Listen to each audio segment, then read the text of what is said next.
On a windswept island off the Cuban mainland, Fidelia Rodriguez combs through photos of a bygone era.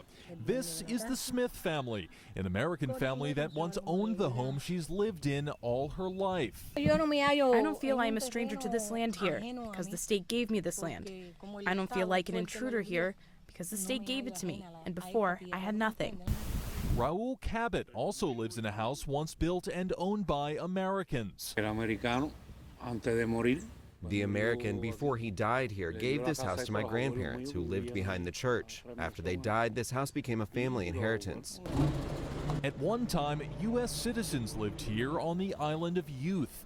All around are visual remnants of their lives dating back to the 1800s. An American high school remains, covered in faded revolutionary posters. Headstones in the local cemetery have names like Brown, Mills, and Kennedy. American families lived here until the 1959 Communist Revolution, and property was seized by the government of Fidel Castro. Among today's ruins, a new question. Will recent moves to normalize relations with Cuba mean Americans will come back to make old property claims?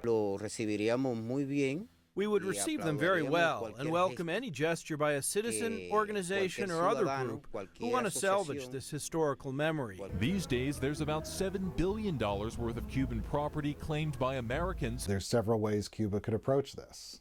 If they agree that the claims need to be settled, they could approach it through a lump sum payment, which they've done with other European countries, smaller amounts, of course.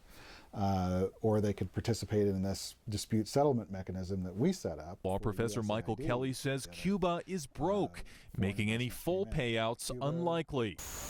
As twilight comes to Isla de Juventud, the dawn of a new kind of economic reality in Cuba.